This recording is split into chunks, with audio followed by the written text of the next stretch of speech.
در قرآن 10 چیزی که در قرآن آمده که اگر کسی اینها را انجام بده رزق و روزیش زیاد میشه. هیچ شک و تردیدی هم در این نیست. من همیشه تلاش میکنم که فقط کوشش بکنم از قرآن و از احادیث صحیح خدمت عزیزان برنامه را ارائه بکنیم تا که برای کسی شک و شبهه‌ای نماند. این 10 چیزی که رزق و روزی انسان زیاد میکنه چی است؟ 1. لئن شکرتم لازیدنکم. اگر شکر نعمت را به جا بیاورید الله میگه لازیدنکم، اضافش میکنه. یعنی خود سپاسگزاری به شکران نعمت مایه از دیاد رزق و روزی انسان می شود و برعکسش ناسپاسی مایه از دست دادن نعمت می شود. شکر دو نوعه. یکی که شما در زبانتان همیشه از الله تبارک و تعالی تشکر میکنید، میگید که الحمدلله، قلبا سپاسگزارید که خدا را شکر در برابر نعمت هایی که داده. یکی نوع دوم شکر است که شما مثلا نعمت های خدا را در جای مصرف میکنید که خدا ناراض نشود، یعنی این شکر. دومین چیزی که رزق و روزی انسان اضافه میکند به نص صریح قرآن صدقه است. الله تبارک و تعالی در قرآن میفرماد مثل الذين ينفقون اموالهم في سبيل الله كمثل حبة انبتت 7 سنابل في كل سنبلة 100 حبة والله يضاعف لمن يشاء. مثال کسی که 1 روپر در راه خدا انفاق میکند مثل یک زراعتکار است که 1 دانه گندم در زمین میکارد، از او 700 دانه را به دست میآورد. یعنی از 1 روپیه شما خداوند 700 برابر براتون پاداش میده. والله یضاعف لمن یشاء. اضافتر از این الله تبارک و تعالی میفرماید که ما میدهیم. و صدقه هم تنها مال نیست که فقط بگید پول است. علمتان صدقه کنید، هنر و شغلتان صدقه کنید، وقتتان صدقه کنید، استعدادتان، چیزهایی که شما دارید دیگران نداره برایشان صدقه کنید. این دو. سومین چیزی که رزق و روزی انسان به نص صریح قرآن اضافه میکند دادن قرض حسنه است. من ذا الذی یقرض الله قرضا حسنا فیضاعف له اضعافا کثیره. چه کسی برای الله تبارک و تعالی قرض حسنه برای برادر به خواهر مسلمانش میده که الله تبارک و تعالی در مالش برکت و اضافه را ایجاد بکنه. اگر کسی برایتان مراجعه میکند آدرس شما را خدا برش داده و آدم محتاج بود آمده، اگر میفهمید که طرف قابل اطمینان و اعتبارتان است بهش قرض حسنه بدهید. این 3. چهارمین چیزی که رزق و روزی انسان اضافه میکند به نص صریح قرآن چیز دادن زکات است. و ما آتیتم من زکات تریدون وجه الله فاولئک هم المضعفون. آنچه که از زکات اموالتان برای خدا میدهید برای فقرا الله در سرمایتان افزون میکند. نترسید از دادن زکات، مال کم نمیشه، اضافه میشه.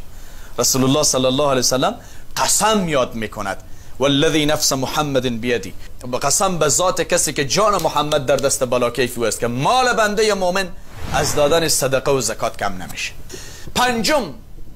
بنابر دستور قرآن استغفار رزق و روزی و سرمایه انسان افزون میکنه. فقلت استغفروا ربكم انه كان غفارا يرسل السماء عليكم مدرارا ويمددكم باموال وبنين ويجعل لكم جنات ويجعل لكم انهارا. الله تبارک و تعالی میگه کسانی که استغفار بکنن باران رحمت خدا بر اونها میبارانیم، در مال اونها، در اولاد اونها، کشت و زراعت اونها، باغ و میوه‌جات اونها خیر و برکت ایجاد میکنه. بگو دائما زبانت عادت بدی استغفر الله استغفر الله استغفر الله. کوتاه‌ترین جمله اما یک دنیای از خیر و منفعت و معنا را در بر داره. اینم 5. 6مین چیزی که الله تبارک و تعالی در قرآن گفته رزق و روزی انسان زیاد میکنه استقامت است. استمرار، استقامت، پشتکار. یکی خود کار کردن است، که استقامت کردن است.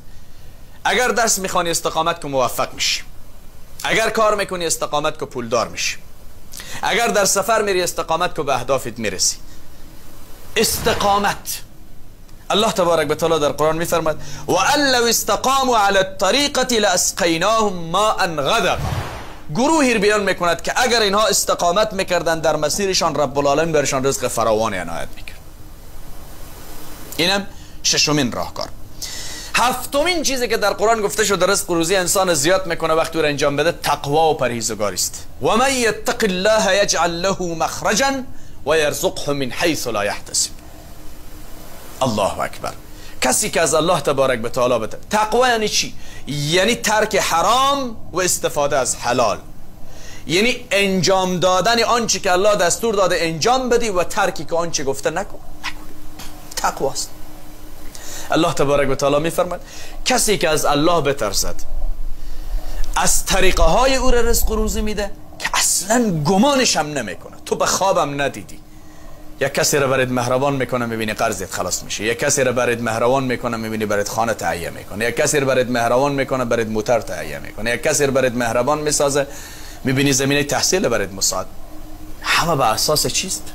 تقوا و پرهیزگاری است. الله میگه، کل این آیات قرآن است. هشتمین چیزی که رزق و روزی انسان زیاد میکنه سعی و تلاش است. انسان باید در حرکت باشد، نه که به اصطلاح راکت و ایستاده باشه. آبم که آب اگر ایستاد باشه دیگه گندیده میشه و خاصیت خود از دست میده. تا زمانی که تو در تلاش هستی، در حرکت هستی، رب العالمین در رزق و روزیت میافزاید. قرآن میفرماید لیس للانسان الا ما سعی، برای انسان نیست جز مگر سعی و تلاشش. سید جمال الدین افغان رحمه الله میفرمایند تمام موفقیت های من، سید جمال الدین چقدر انسان موفقی بوده، تمام موفقیت های من در گروی محصول تلاش من است. تلاش، به تنبلی و به مفتخوری و به لندغری و وقت ضایع کردن و بیکار نشستن که چیزی ساعت نمیشه. تو باید حرکت بکنی، کار بکنی، تلاش بکنی. و پیشتر ما گفتیم که استقامت هم هست، در هر کاری باید استقامت داشته باشی تا نتیجهش ببینی. نهمین چیزی که رزق و روزی انسان اضافه میکنه دعا هست. از صدق دل دعا بکنید. رسول الله صلی الله علیه و سلم همیشه در دعاهایش از فقر به خدا پناه میبرده و همیشه از رب العالمین رزق و روزی حلال طلب میکرده. این دعایتان مایه برکت در رزق و روزی و در زندگیتان میشه. از دعا کردن خسته نشد، بطلبید از رب العالمین. وابتغوا من فضل الله، این آیت قرآن در مورد دعا. بطلبید از فضل خداوند. و فضل الله در قرآن اکثریت جاها رو میبینید که به رزق و روزی مفسرین تفسیرش کرد. وابتغوا من فضل الله یعنی دعا بکن، یعنی از الله طلب بکن. و دهمین چیزی که رزق و روزی انسان را زیاد میکند بنا به نص صریح قرآن و حدیث پیغمبر رسول الله صلی الله علیه وسلم میفرمایند صله رحمی است. یعنی چی؟ یعنی قطعی ارتباط با خویشاوندانتان نکنید، با اونهایی که پیوند خویشاوندی دارید، اونهایی که دختر دادید یا ازشان دختر گرفتید، قرابت دارید با اونها. یعنی قطع صله رحمی به این معنا که با اونها قطع رابطه نکنید، قهر نکنید. حداقل در طول هفته یک دفعه از حال هم دیگر آگاه شوید. اگر هفته نمیتونید در ماه از حال هم دیگر آگاه شوید. اگر در ماه نمیشه در سال که حداقل به عید به خانه هم دیگر بروید. رسول الله صلی الله علیه و سلم میفرمایند کسی که دوست دارد رزق و روزیش زیاد بشه و عمرش طویل بشه، طولانی تر بشه، فلیصل رحمه، پس صله رحمی را به جا بیاورد. پس این 10 چیز عزیزان من بنابر نص صریح قرآن و حدیث پیغمبر صلی الله علیه و سلم رزق و روزی انسان زیاد میکنه.